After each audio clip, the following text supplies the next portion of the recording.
5 गुण अगर तिरिया में है, औरत में है, तो वो उसके गुण हैं।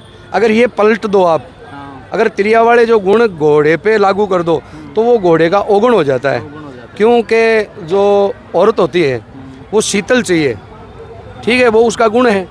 और घोड़ा अगर शीतल है तो उसका अवगुण है। फिर घोड़ा शीतल नहीं होना चाहिए, घोड़ा तो बिजली की तरह होना चाहिए, ठीक है, हाँ, कड़क होना चाहिए, शीतल पातल।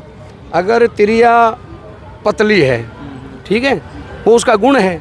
अगर घोड़ा पतला है, दुर्बला है, तो वो उसका अवगुण हो गया, ठीक है।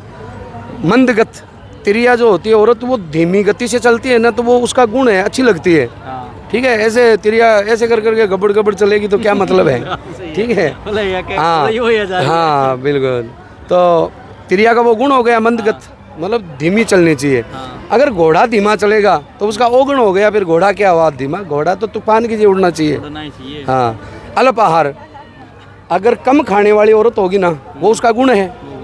अगर घोड़ा कम खाएगा तो वो उसका अवगुण है। घोड़ा तो चारू होना चाहिए, रात भर घोड़ा सबसे ज़्यादा खाना कब खाता है, रात के समय में।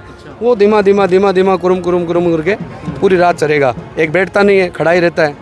तो अल्प आहार नहीं होना चाहिए घोड़ा। अगर अल्प आहार है तो उसका अवगुण है। तिरिया में ये गुण है।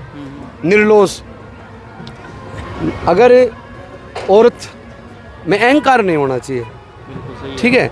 अगर घोड़े में अहंकार नहीं है तो वो घोड़ा ही नहीं है, घोड़ा अहंकार ही होना चाहिए पूरा, हाँ। तो ये पलटवार है, हमारे बुजुर्गों के बनाए हुए हैं कि भाई तिरिया में अगर ये 5 गुण है तो वो सर्वश्रेष्ठ औरत है।